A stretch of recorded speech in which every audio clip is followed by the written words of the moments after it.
তেওঁ এনেকুৱা ধৰণৰ কথা ক'বই, কাৰণ তেওঁলোকে সাম্প্ৰদায়িক ৰাজনীতি কৰিয়ে তেওঁলোকে টিকি আছে। বিজেপি আৰু UDF দুয়োটা সাম্প্ৰদায়িক দল। তেওঁলোকে বিজেপি আৰু UDFৰ মাজত এটা নাৰীৰ সম্পৰ্ক আছে। নাৰী মানে নাৰী, এই আম্বিলিকেল কৰ্ড, মই সেইটো কথা কৈছোঁ। সেই সম্পৰ্কটো হ'ল এইটোৱে যে তেওঁলোকে নিজৰ নিজৰ ৰাজনীতি যিটো কৰে, দুয়োটা কুমেৰু থাকিলেও তেওঁলোকে সাম্প্ৰদায়িক ৰাজনীতিৰ ওপৰতে কাম কৰে। গতিকে তেওঁলোকে এতিয়া উৎকটভাৱে উগ্ৰভাৱে UDFেও সাম্প্ৰদায়িক ৰাজনীতি কৰিব, বিজেপিয়েও কৰিব। কিন্তু কংগ্ৰেছ দলে এই দুয়োটা সাম্প্ৰদায়িক শক্তিক বশীমূল কৰিবৰ কাৰণে শক্তিশালীভাৱে আমি যুদ্ধত অৱতীৰ্ণ হৈছোঁ। আৰু তেওঁলোকৰ এনেকুৱা ধৰণৰ উদ্ভট দুই পক্ষই ক'ব। অসমৰ মুখ্যমন্ত্ৰীজনাইতো কৈয়ে থাকে কিবা কিবি অসংলগ্ন কথা, এওঁলোকেও সেইবিলাক ক'বলৈ আৰম্ভ কৰিব, মানুহক উত্তেজিত কৰিব, মানুহক বিভাজন কৰিব, মানুহৰ তেনেকুৱা ধৰণৰ হিংসা বিদ্বেষ আৰু ঘৃণাৰ ৰাজনীতি কৰিব। কিন্তু হিংসা বিদ্বেষ ঘৃণা আৰু বৈষম্যৰ ৰাজনীতিৰ বিৰুদ্ধে আমি কংগ্ৰেছ দলে কাম কৰি আহিছোঁ আৰু কাম কৰিম। আৰু সাধাৰণ ৰাইজে শেষ সিদ্ধান্ত দিব, গম পোৱা যাব যে সাধাৰণ ৰাইজ কাৰ পক্ষত আছে।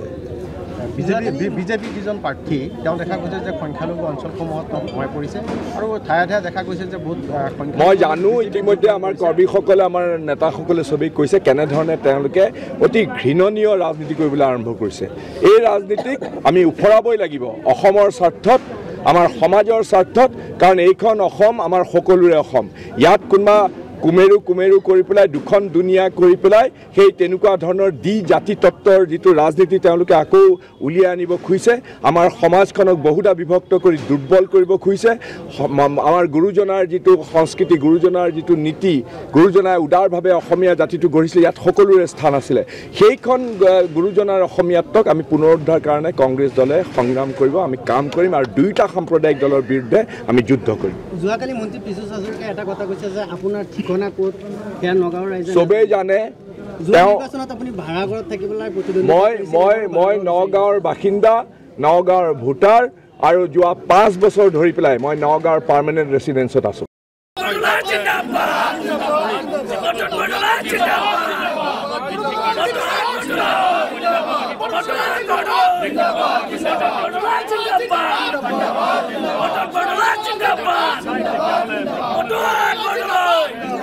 এতিয়া তেওঁলোকে অসমত ভাৰতবৰ্ষটো দুখন দুনিয়া তৈয়াৰ কৰি ল'লে। এখন মুছলমানৰ কাৰণে সৰু দুনিয়া আৰু এখন অনা মুছলমানৰ ডাঙৰ দুনিয়া।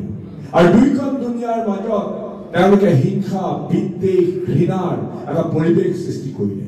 কথাই প্ৰতি অসমৰ মুখ্যমন্ত্ৰীজনে আমাৰ সংখ্যালঘু ধৰ্মীয় সংখ্যালঘু মুছলমানসকলক অপমান কৰি আহিছে। কথাই প্ৰতি বিদ্বেষ, কথাই প্ৰতি বিভাজন, কথাই প্ৰতি বৈষম্য। কাৰণ তেওঁ বিচাৰিছে, তেওঁতো কৈ দিয়ে মুছলমানৰ ভোট আমাক নালাগে।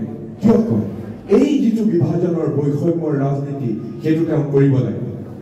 আৰু সেইটো কৰিবৰ কাৰণে তেওঁ সহায় কোনে কৰে? এই UDF দলে।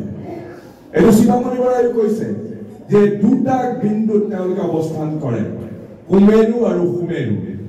দুইটা সাম্প্ৰদায়িক দল, এফালে বিজেপি, এফালে UDF। দুইটা দলে সাম্প্ৰদায়িক ৰাজনীতি কৰে আৰু নিজৰ নিজৰ সম্প্ৰদায়ৰ কাৰণে তেওঁলোকে কাম কৰে, যুদ্ধ কৰে।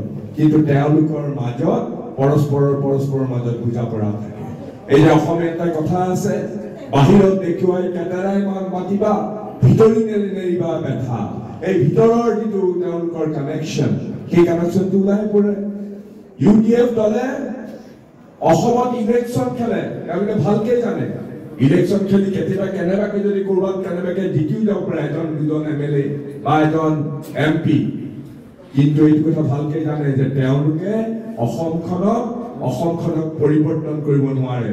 তেওঁলোকে কোনো ধৰণৰ ভূমিকা তেওঁলোকে নাথাকে।